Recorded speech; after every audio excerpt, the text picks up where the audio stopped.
Վերադարձանք տաղավար, արդեն վստահ եմ կռայեցիք, թե ես եթե այստեղ եմ հայտնվել, ապա մենք պետք է շատ կարևոր թեմայի անդրադառնանք, կարևոր հյուրի հետ։ Եվ վստահ եմ, որ ոչ միայն ինձ, այլ շատ շատերին է հետաքրքրելու այն թեման, որին որ կանդրադառնանք, որովհետև մենք հայերս ունենք այդ բողոքելու հենց կոնկրետ այդ թեմայի շուրջ օրվա ընթացքում մի քանի անգամ։ Եվ միշտ չգիտես ինչի վազում ենք ցավազրկողների հետևից, հաբեր ընդունելու կամ ինչ-որ տատիկի, պապիկի կողմից այդ ֆանտաստիկ ինչ-որ մի մեթոդ կիրառելու, կանցնի կգնա, բայց երբեք մասնագետին չդիմելու։ Խոսքը գլխացավերի մասին է, սուր ցավերի մասին է, որ հաճախ ասում ենք, դե ես գլուխս ցավում է կամ չգիտեմ, վերջին նույնիսկ շրջանում ասում ենք, COVID-ից հետո գլխացավերս է ինչ-որ շատացել։ Հիմա ունենք հրաշալի հնարավորություն սիրելիներս զրուցելու մասնագետի հետ, մեր տաղավարում է Անուշ Գասպարյանը, նյարդաբան եւ նեյրոֆիզիոլոգ։ Բարի լույս, շատ ուրախ եմ ձեզ տաղավարում տեսնել Անուշ։ Առհասարակ, ինչ է գլխացավը, որովհետեւ շատերս գլխացավ ասելուց միանգամից չգիտես ինչու կապում ենք դա հենց միգրեն գլխացավ ուղղության ճիշտ կլինի երևի ուղղություն ասել կամ չգիտեմ հենց այդ ցավերի հետ, բայց արյունտես որ գլխացավ հասկացողությունը շատ տարբեր այսպես ուղղություններ ունի։ Հիմնականում ինչից է սկսվում գլխացավ, եթե այտենց կա կոնկրետ ինչ-որ բաներ, որից հետո է դա մեզ մոտ լինում, եթե ոչ, ապա հետո անդրադառնանք նաև միգրենին։ Եթե գլոբալ վերցնենք, գլխացավերը բաժանվում են այսպիսի մեծ երկու խմբերի, առաջնային գլխացավեր, որոնք որ իրենցից ներկայացնում են առանձին հիվանդություն, եւ երկրորդային գլխացավեր, որոնք որ ինչ-որ մի հիվանդության պատճառ են հանդիսանում կամ ախտանիշ են այդ հիվանդության։ Այդ միգրենը, որը որ մենք նշեցինք, համարվում է առաջին տիպի գլխացավից, այսինքն ինքը որպես այդպեսին առանձին հիվանդություն է, առանձին ախտորոշում եւ մենք նրան առանձին բուժում ենք առաջարկում։ Նույն ձևի առաջնային գլխացավերից է նաեւ լարվածության տիպի գլխացավերը, փնջային տիպի գլխացավերը։ Եվ ունենք երկրորդային գլխացավեր, ինչպես որ ես նշեցի, դրանք այն գլխացավերն են, որոնք որ առաջանում են ինչ որ հիվանդությունների հետևանքով։ Լինեն օրինակ դրանք զարկերակային գերճնշման հետևանքով առաջացած հիվանդություններ, շատ էնդոկրինոլոգիական հիվանդությունների հետևանքով առաջացած, անոթային խնդիրների հետևանքով առաջացած, գլխուեղուն որոշակի գոյացությունների կամ բորբոքային պրոցեսների հետևանքով շատ են պատճառները, այսինքն շատ հիվանդությունների դեպքում լինեն դրանք նյարդաբանական թե ոչ նյարդաբանական, գլխացավը որպես ախտանիշ կարող է դրսևորվել։ Դրա համար շատ կարևոր է բժշկի գրագետ մոտեցումը, անամնեզի ճշգրիտ հավաքումը, որպեսզի հասկանան գլխացավի որ տեսակն է, որտեղ բնականաբար յուրաքանչյուր գլխացավ ինքն իրենով ունի առանձին իր իսկ բուժումը եւ անիմաստ ուղակի ցավազրկողներ խմելը, եթե մենք չգիտենք գլխացավի տեսակը, հիմնական դեպքերում չի օգնում։ Այսինքն երկրորդ տարբերակի եթե ինչ-որ մի բանի հետևանք է դա, բուժում ունենք մենք այս ուղղությամբ։ Դե հիմնականում էլի ցավը պետք է մեղմացնենք։ Տեսեք, առհասարակ բոլոր տեսակի գլխացավերը ունեն իրենց բուժումը, այսինքն մենք կարող ենք իրենց անցկացնել, կարող ենք իրենց մեղմել, կախված վիճակից, կախված պացիենտից, կախված թե գլխացավի որ տեսակն է։ Այ շատ կարևոր է հասկանալ թե որ տեսակի գլխացավն է, որպեսզի իմանանք ոնց բուժենք։ Հիմա առաջնային տիպի գլխացավերը իրենք բուժում ունեն ամեն մեկը յուրովի, ամեն մեկը ինչ որ բանի հետևանքով առաջացած է, մեխանիզմները տարբեր են, բնականաբար մեխանիզմները եւ առաջացման պատճառները հաղթահարելով կարողանում ենք հասնել այն վիճակի, որ մարդ գլխացավ չունենա։ Իսկ ինչ վերաբերվում է երկրորդային տիպի գլխացավերին, բնականաբար դրանք էլ արդեն իրենց բուժում ունեն։ Մենք փորձում ենք վերացնել հիմնական պատճառը, օրինակ, եթե մարդ ունի զարկերակային գերճնշում, ճնշումը բարձրանում է կամ ճնշումը իջնում է, դրա հետևանքով ունենում է գլխացավեր, մենք կարգավորում ենք զարկերակային ճնշումը, բնականաբար գլխացավեր չենք ունենում։ Կարա ինձ մոտ լինի գլխացավ, ես որոշեմ էլի դասական տարբերակը, գնամ ինչ-որ մի հապ ցավազրկող ձեռք բերեմ եւ խմեմ ու դա ավելի բարդացնի իմ վիճակը։ Նայեք, առհասարակ առօրյայում բոլորի մոտ կարող են առաջանալ գլխացավեր, լարվածությունից, գերհոգնածությունից, ինչ-ինչ ստրեսային իրավիճակներից հետո եղանակային տատանումներից կարող են լինել։ Եթե դրանք հաճախակի չեն, եզակի կրկնվող գլխացավեր են, մեկ-մեկ են լինում, ցավազրկող խմելով կարող է այդ պահին անցնել եւ այլևս չանհանգստացնել։ Բայց այն գլխացավերը, որոնք որ հաճախակի կրկնվում են, պարբերաբար ինչ-ինչ պատճառներով մենք գիտենք, որ ինչ բանը արեցի գլխացավ եմ հաստատ ունենալու ու խմել ցավազրկողներ, մեկ խմեցինք ցավազրկող ցավազրկող, երկրորդ, երրորդ, չորրորդ, արդեն սկսում է ցավազրկողը չանցնել։ Մենք անցնում ենք ավելի ուժեղ ցավազրկողներին, հետո սկսում է այդ ուժեղն էլ չանցնել։ Մի քանի հատ ցավազրկողներ ենք սկսում խմել եւ բնականաբար դրանք բոլորը արդեն իսկ սկսում են ունենալ իրենց դրսևորումները, իրենց վատ հետևանքները, նաեւ ունենք գլխացավեր, որոնք որ առաջանում են, այսինքն այն գլխացավին, որը մենք արդեն իսկ ունենք ու սկսում ենք խմել ցավազրկողներ, դրանց միանում է գլխացավերի այլ խումբ, որը որ դեղ կախյալ գլխացավ է, այսինքն շատ անալգետիկներ, այսինքն ցավազրկողներ խմելու հետևանքով առաջացած գլխացավեր են լինում։ Այստեղից հետևություն, որ պետք է ճիշտ ժամանակին դիմել մասնագետներին եւ վստահել մեր ուղղակի ֆանտաստիկ բժիշկներին։ Բայց վերադառնալով էլի մեր խոսակցությանը նախանշանների մասին կուզենայի հասկանայինք, որովհետև լինում են երբեմն քրոնիկ ինչ-որ մի տեսակներ, գլխացավային հենց թեկոս, որոնց կարելի է ժամանակին, եթե ինչ-որ նախանշաններ զգալու դեպքում դիմել մասնագետին, կանխել ապա հետագա ավելի լուրջ բարդություններից։ Իհարկե, դրանք որ նախանշաններն են։ Դրանք այն գլխացավներն են, որոնք որ երկրորդային բնույթ են կրում, այսինքն ինչ-որ հիվանդությունների հետևանքով են։ Առհասարակ գլխացավը երբ առաջանում է ու սովորական չի մարդու համար, այսինքն մարդ սովորաբար գլխացավեր չի ունենում կամ ունենում է ինչ-որ տեսակի գլխացավ, բայց գլխացավի բնույթը, հաճախականությունը, տևողությունը, որակը, այսպես ասած, փոխվում է, դա ինչ-որ մի ազդանշան է, այսինքն օրգանիզմը սիգնալ է տալիս, որ ինչ-որ մի բան այն չէ։ Ճիշտ կլինի նման դեպքերում անպայման դիմել բժշկի հասկանալու համար ինչն է օրգանիզմում փոխվում,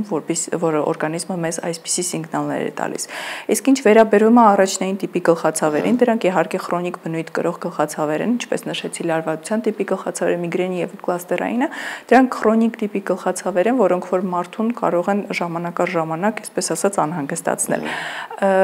Տվյալ դեպքերում մենք կատարում ենք դեղորայքային բուժում, կարիքի դեպքում այլ մեթոդներ ենք կիրառում, որպեսզի այդ քրոնիկ գլխացավը, որ անընդհատ բարբերաբար մարդուն անհանգստացնում է, խանգարում է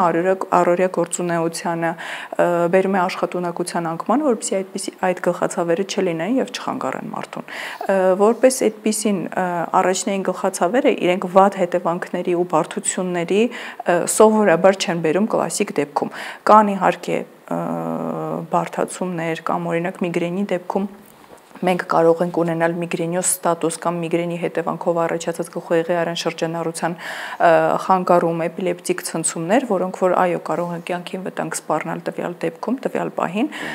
բայց եթե կլասիկ, այսպես ասած, կրկնվող գլխացավեր են, որոնք որ սովորաբար մարդու մոտ բարբերաբար կրկնվում են, իրենք բարդությունների չեն բերում։ Բայց մի տեսակ կարծրատիպ ասեմ, թե կարծիք ասեմ, բայց ժողովրդի հասարակության մոտ ընդունված մի փաստել կա, որ միգրենը ախտորոշելը անհնար է կամ միգրենը բուժում չունի։ Արդյոք սա ճիշտ է։ Երեք վիճում ենք ընկերոջս հետ, որովհետև հենց ակտուալ է։ Ոնց կարող են միգրենի ախտորոշում չունի, միգրենը բուժում չի ասում։ Ժամանակակից բժշկությունը կարծում արդեն դրա լուծումներն են։ Իհարկե միգրենի ախտորոշում ունի, բայց քանի որ մենք չունենք հստակ դիագնոստիկ եւ լաբորատոր տվյալներ, որոնք որ վայ գնամ կոնկրետ հետազոտությունը անեմ կպարզվի, որ ես ունեմ միգրեն, նման բան գոյություն չունի։ Միգրեն ախտորոշումը դրվում է նյարդաբանի կողմից անամնեստիկ տվյալների մանրամասն հավաքելու հետևանքով, կարիքի դեպքում այլ հիվանդություններ ժխտելու արդյունքում, որովհետև մենք կարող ենք ունենալ հիվանդություններ, որոնք որ բերեն միգրենյան նման ցավերի, բնականաբար կարիքի դեպքում մենք պետք է ժխտենք այդ հիվանդությունների առկայությունը։ Դրանք ժխտելու դեպքում եւ մանրամասն անամնեզ հավաքելու դեպքում մենք կարողանում ենք հստակ դնել միգրենի ախտորոշումը։ Ինչ վերաբերվում է միգրենի բուժմանը, այսօրվա բժշկությունը առաջարկում է մեթոդներ, որը որ կանխարգելում է միգրենիոզ նոպայի առաջացումը, այսինքն մենք ունենք միջոցներ, որ դրանք կիրառելու դեպքում միգրենիոզ ցավ մարդ չի ունենում։ Իսկ եթե այդ ցավերը ոչ հաճախակի են եւ չեն անհանգստացնում մարդուն, այսինքն բարբերաբար շատ հազվադեպ կրկնվում են, մենք կարող ենք առաջարկել տվյալ պահին ուղղակի այդ ցավի ժամանակ բուժում, այսինքն նոպայի բուժում, որը որ նույնպես շատ արագ ցավը հանում է եւ մարդ բնականաբար այլևս չի տառապում այդ ուժեղ ցավից։ Ստացվեց, որ մենք կարողանում ենք ախտորոշում հաստատ տալ, գտնել միգրենի հենց խնդիրը, որի թե դա միգրենի է, եւ կարողանում ենք նաեւ բուժել։ Ճիշտ է, ինչ որ մեղմացնել, բուժել ասված է հենց այնպես չի, որ վիրահատություն է, այստեղ ինչ որ մի հատ բան կար, կտրեցին, էլ դա չկա։ Որ իսպար վերանա, այսպես ասած, կան նաև որոշակի մեթոդներ, որոնք որ այսօր առաջարկվում են որոշ նեյրովիրաբույժների կողմից, որ կան նյարդային, այսպես ասած, հանգույցներ, որոնք որ հատելով կարելի է միգրենի նոպա չունենալ, բայց դրանք քիչ տոկոս դեպքերում է, որ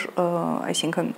100% մարդկանց մոտ չի որ օգնում է։ Ինչ որ տոկոսի մոտ օգնում է, ինչ որ տոկոսի մոտ չի օգնում։ Դա էլ արդեն բնությունից է կախված ամենի ինդիվիդուալ։ Ինդիվիդուալ, այո։ Ինչպես բոլոր հիվանդությունները մենք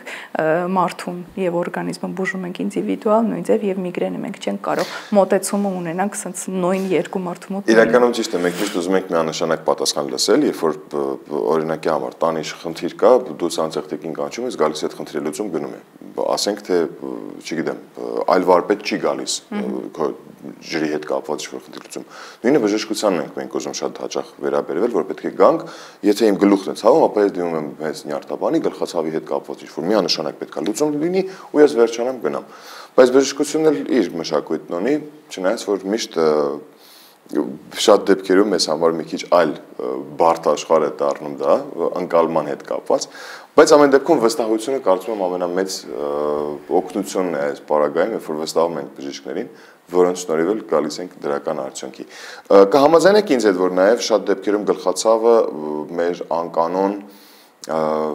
օրվա գրաֆիկից է, նույն սննդակարգից է, ոչինչ, 2 ժամ կքնեմ, ես էլ անեմ ես աշխատանքը վերջացնեմ, 2 ժամ կքնեմ, բավարար է ամբողջ օրը էլի շարունակել աշխատանքի։ Սա էլ իր բարդությունները ինչպիսով կարող է անդրադառնալ մարդու վրա։ Ձեր նշածը հիմնականում մեր ամենամեծ գլխացավերի խումբն ենք ասում, մեր լարվածության տիպի գլխացավերը, որոնք առաջանում են այո, հենց հիմնականում գերհոգնածության, գերլարվածության, ստրեսների, չքնելու, վատ սննդի, այդ ամեն ինչի արդյունքում, ինչով է դրանք վտանգավոր, բերում են աշխատունակության անկմանը, բերում են առօրյայի գործունեության, այսինքն երբ որ մարդ անընդհատ ունի գլխացավ, բնականաբար չի կարող կենտրոնանալ իր թե աշխատանքի վրա, թե այն ամեն ինչի վրա, ինչը որ իրեն այսպես ասած շրջապատում է, տրամադրության անկում ենք ունենում, դեպրեսիվ վիճակների կարող է բերել, բնականաբար երբ որ գլխացավերը խորանում են, քրոնիկ ցավ ունեցող մարդը չի կարողանում քնել ու ինչ որ այլ բաներով զբաղվել եւ դառնում է այսպես ասած պաթոլոգիական օղակ, մեկը մեկին սկսում է հաջորդել, այսինքն մենք չենք քնում, մեր առօրյան նորմալ չենք կարգավորում, գլխացավը առաջանում է, գլխացավը կամ այն ամեն ինչով չենք կարողանում զբաղվել, ինչ որ նյարդերն են իրար տալիս արդեն, ամեն ինչն ավելի ագրեսիվ է դու սկսում նայել, ոչ մի դրական էմոցիա չկա, արդեն ամեն ինչը բացասական է դառնում։ Այո, բերում է դեպրեսիվ վիճակների, բերում է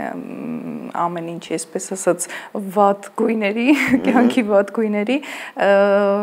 բարեբախտաբար այս գլխացավը ունի բուժում, միանշանակ բուժում մենք կարող ենք անել, որպեսզի իսպառ վերանա ու այլևս չլինի, բայց այս դեպքում շատ կարևոր է պացիենտի հետ ճիշտ համագործակցությունը, այսինքն որոշակի բաներ պացիենտը իր կյանքում պետք է փոխի,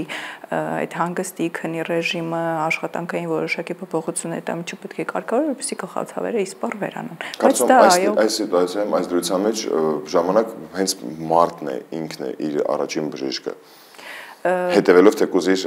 գրաֆիկին։ Առհասարակ բոլոր դեպքերում, բոլոր հիվանդությունների ժամանակ մարդու դերը շատ մեծ է, այսինքն եթե մարդ ուզենա բուժվի, ինքը միանշանակ կբուժվի, եթե չուզենա բուժվի, դա հատկապես նյարդաբանական խնդիրների մասին է խոսքը, բնականաբար չի բուժվի, որտեղ մեր նյարդաբանական խնդիրների մեծ մասը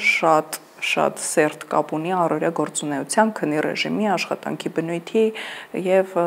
առօրյա տարբեր խնդիրների հետ։ Իմ ամենասիրելի հարցն եմ ուզում տալ, թեմային եմ ուզում անդրադառնամ, այս գadgetները, հեռախոս, պլանշետ կամ համակարգիչներ, որովհետեւ շատերիս մոտ աշխատանքի հենց ուղիղ անմիջական կապ ունի համակարգչի հետ, արդյոք չեն նպաստում, որպեսզի մեր մոտ գլխացավեր սկսեն եւ առաջանան։ Բնականաբար նպաստում են։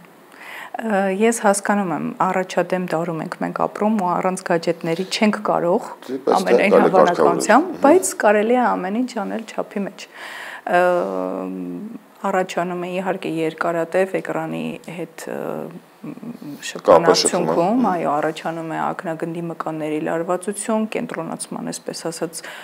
ժամանակ, իսկ ակնագնդերի մկանների լարվածությունը կարող է բերել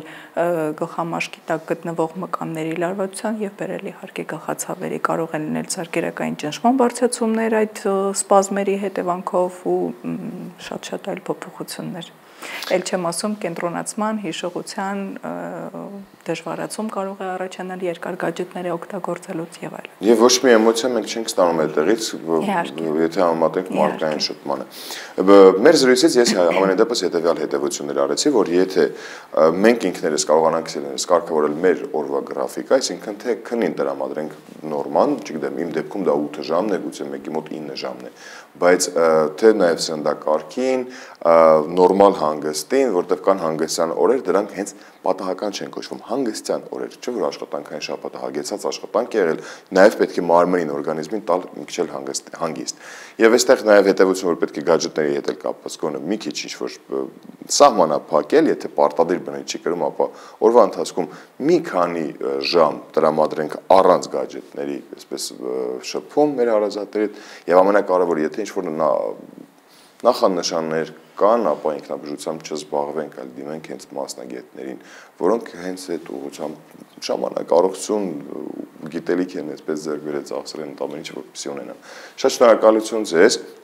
Եթե դուք բան ունեիք ավելացնելու, մեծ սիրով լսեմ, եթե Շատ կարևոր բան կուզենայի ասել զուտ գլխացավերի հետ կապված, շատ կարևոր է նշեցինք քնի բալանսավորումը,